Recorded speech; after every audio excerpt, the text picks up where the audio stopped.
Ministry কেন্দ্রিক অনেক ধরনের অভিজ্ঞতাই হয়েছে, অনেক কিছুই হয়তো বলা যায় না। তো আসলে এই ধরনের পর্যায়ে কাজ করতে গেলে নানা ধরনের জটিলতা যেমন আছে, বিগত এই প্রায় 1.5 বছরে আমার মনে হয় যে আমি এর আগের আমার জীবনে প্রায় 25 বছরে যা শিখেছি তা এই 1.5 বছরেই তার থেকে অনেক বেশি শিখতে পেরেছি। এটা আমার জন্য একটা লার্নিং প্রসেস ছিল। তবে আমার দিক থেকে আমার উদ্দেশ্য সবসময় খুব স্পষ্টভাবে এটাই ছিল, যেহেতু অনেক মানুষের জীবন দেওয়ার মধ্য দিয়ে আমরা এই দায়িত্ব পেয়েছি, সেই জায়গা থেকে সর্বোচ্চ স্বচ্ছতা, নিষ্ঠা এবং জবাবদিহিতার সাথে কাজ করা এবং যে দায়িত্বটা পেয়েছি, যে সময়ের জন্য যতটুকু সময়ের জন্যই পেয়েছি সেই সময়ের সর্বোচ্চ সদ্ব্যবহার করার চেষ্টা আমি করেছি। এবং আমার সাথে যারা আমার সহকর্মী ছিলেন তাদেরকেও অনেক সময় অফিস টাইমের বাইরেও অতিরিক্ত কাজ করতে হয়েছে, কারণ আপনারা দেখেছেন যে আমরা স্বাভাবিকভাবে অন্যান্য বিভিন্ন মন্ত্রণালয়ের থেকে অনেকাংশে অনেক বেশি উদ্যোগ গ্রহণ এবং বাস্তবায়ন করেছি। ফলে আমি আমার টিমকেও বিশেষভাবে আজকের দিনে ধন্যবাদ জানাতে চাই এবং আপনাদেরকেও ধন্যবাদ জানাতে চাই। আপনারা সবসময় আমাদের কাজগুলোকে জনগণের সামনে উত্থাপন করতে সহযোগিতা করেছেন। আমি একটা কথা বলতে, আপনি বরিশাল এলাকায় একটা উন্নয়ন ব্রিজ উদ্বোধনে অনলাইনে যুক্ত করার কথা, ব্রিজটার নাম ছিল আপনি উদ্বোধনের জন্য 36 জুলাই নামকরণ করার একটা প্রস্তাব ছিল। এই উদ্বোধন নিয়ে একটা অপ্রীতিকর ঘটনা ঘটছিল এবং এই জুলাইটার নামটা কেন চেঞ্জ করা হলো এবং অপ্রীতিকর ঘটনার জন্য আপনি কাদেরকে দায়ী করছেন? ওই ব্রিজের আগের যেই নামকরণ করা হয়েছিল বা নামকরণের যে ফলকটা ছিল, আই থিঙ্ক যেটা ভিত্তিপ্রস্তর স্থাপনের সময়, সেই ফলকের একটা ছবি আমি পেয়েছি। সেই ছবিতে আমি দেখলাম যে নিয়ম বহির্ভূতভাবে সরকারের একজন তখন সম্ভবত রানিং কর্মকর্তা ছিল, তিনি সেটা তার চাকরিবিধি অনুযায়ী পারেন না তার নিজের নামে কোনো সরকারি স্থাপনা উদ্বোধন করতে।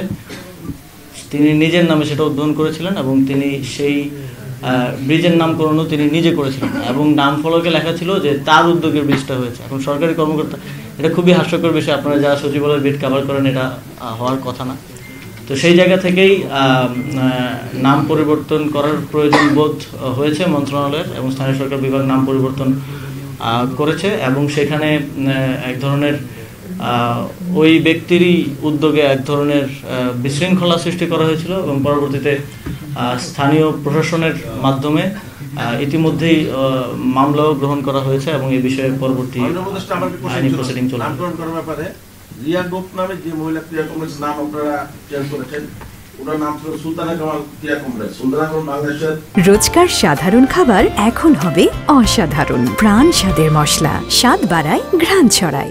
প্রথম নতুন মানবী আপনার এই দেশ থেকে প্রথম বিদেশে গিয়েছেন এবং উনি কিন্তু বাংলাদেশের একজন কি বলা যায় আইডল ছিলেন। গিয়েছে অনেক পরে 75 এসে গিয়েছে, কিন্তু 71 আগে থেকে কিন্তু ভ্যাকেন্সি অনেক বড় ছিলেন। তা আমরা কিভাবে কেন পরিবর্তন করার কি যুক্তিকতা ছিল?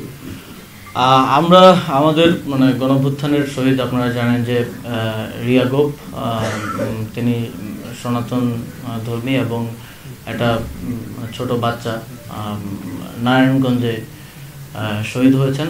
তাকে স্মরণীয় করে রাখার জন্য ওই ক্রীড়া স্থাপনার নামকরণ করেছি। অবশ্যই সুলতানা কামালের প্রতিও আমাদের সম্মান আছে এবং আমরা যে কোনো ক্রীড়া প্রতিষ্ঠানের বা ক্রীড়া স্থাপনার নামে নামকরণ করে দিতে পারি।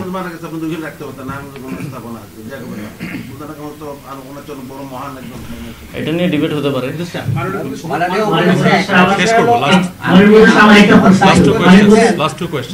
দায়িত্ব নিয়েছেন এই 1.5 বছর হলো, সেখানে এই মন্ত্রণালয় চালানোর ক্ষেত্রে আপনি কোনো চ্যালেঞ্জের মুখে পড়েছেন কিনা, যেটা নাকি আপনার অতৃপ্তি রয়ে গেল, এবং এই যে আমলাতান্ত্রিক জটিলতার মধ্যে আপনি কোনো পড়েছেন কিনা একজন উপদেষ্টা হিসেবে?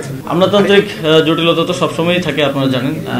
তবে থ্যাঙ্কস টু মাই টিম, যারা আমার মন্ত্রণালয়গুলোতে সচিবের দায়িত্ব পালন করেছেন এবং বিভিন্ন গুরুত্বপূর্ণ শাখার দায়িত্ব পালন করেছেন, ওনারা কখনো সেভাবে এটা ফিল হতে দেন নাই।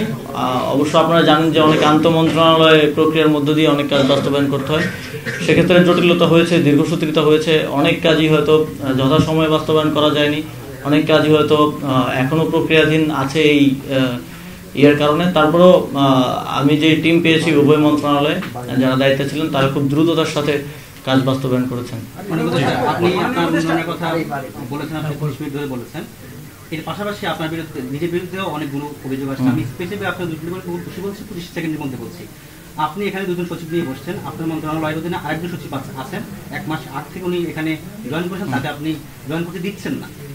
বিভিন্ন ডিপার্টমেন্টের সংস্থাগুলোতে শীর্ষ পদগুলোতে আমি আপনার কিছু অভিযোগ আকারে শীর্ষ পদগুলোতে আপনি আপনার পছন্দ না হলে আপনি সেখানে কাউকে নিয়োগ দিচ্ছেন না, পদায়ন করছেন না। বিভিন্ন সময় আপনার নিজের এলাকা মুরাদনগরের জন্য আপনি অনেকগুলো প্রজেক্ট নিয়ে আছেন, যেটা আপনি একজন উপদেষ্টা হিসেবে আপনি শপথ নিয়েছেন, কোনো রাগ বিরাগ অনুভূতি না হয়ে আপনি সবার জন্য কাজ করবেন। এই যে এই পক্ষপাতদুষ্ট এই আপনার বিরুদ্ধে অভিযোগ সবকিছু বিরুদ্ধে আপনার কাছে বলেন। কোনো একজন সচিব জনপ্রশাসন মন্ত্রণালয় থেকে জয়েনিং পেয়েছেন, কিন্তু আপনারা জানেন যে প্র্যাকটিস অনুযায়ী তার জয়েনিং লেটারটা ওই মন্ত্রণালয়ের দায়িত্বে যিনি আছেন তাকে অ্যাকসেপ্ট করতে হয়। এবং এইটা পল্লী উন্নয়ন সমবায় বিভাগে প্রথমবার হয় নাই, এটা এর আগে এই সরকারের আমলেই মৎস্য প্রাণী সম্পদ মন্ত্রণালয় হয়েছে এবং আরও একটা মন্ত্রণালয় হয়েছে যে শ্রম মন্ত্রণালয়ও হয়েছে। উপদেষ্টা জয়েনিংটা অ্যাকসেপ্ট না করার কারণে ফিরে যেতে হয়েছে। এটাই প্র্যাকটিস এবং এটাই নিয়ম, এখানে নিয়মের বাইরে কোনো কিছু হয় নাই।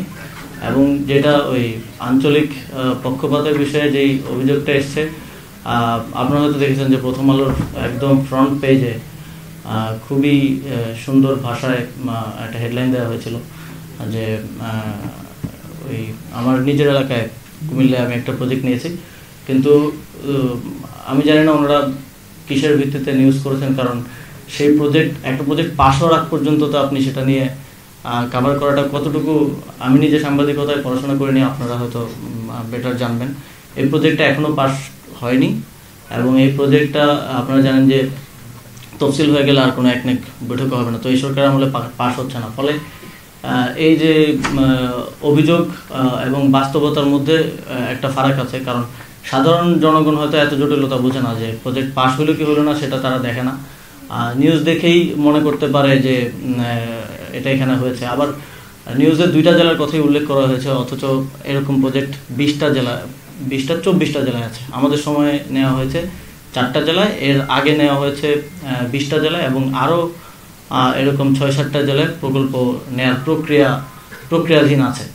তো এটা অনেক সময় প্রেজেন্টেশনের কারণে মনে হতে পারে অথবা উদ্দেশ্যপ্রণোদিতভাবে প্রেজেন্ট করা হতে পারে, তবে চূড়ান্তভাবে পাস হওয়ার আগে নিউজ করাটাও আই থিঙ্ক যে কতটুকু বাস্তবসম্মত এবং অনেক সময় পারসেপশনটা তৈরি করা যায় এই নিউজ করার মাধ্যমে। কারণ সাধারণ জনগণ হয়তো আপনারা যারা সচিবালয় বিট কভার করেন তারা জানেন যে একটা প্রকল্প পাস হওয়ার প্রক্রিয়াগুলো কী কী বা কখন চূড়ান্তভাবে পাস হয়ে এসছে, কিন্তু সাধারণ জনগণ তো আর সেটা বোঝে না, তারা নিউজ দেখেই মনে করে যে হয়ে গেছে, কিন্তু আসলে ওই প্রকল্পটা পাসই হয় নাই। কিন্তু এটা দিয়ে নিউজ করে এক ধরনের পারসেপশন তৈরি করে ফেলা হয়েছে যে আসিফ মাহমুদ স্থানীয় পক্ষপাতিত্ব করছেন।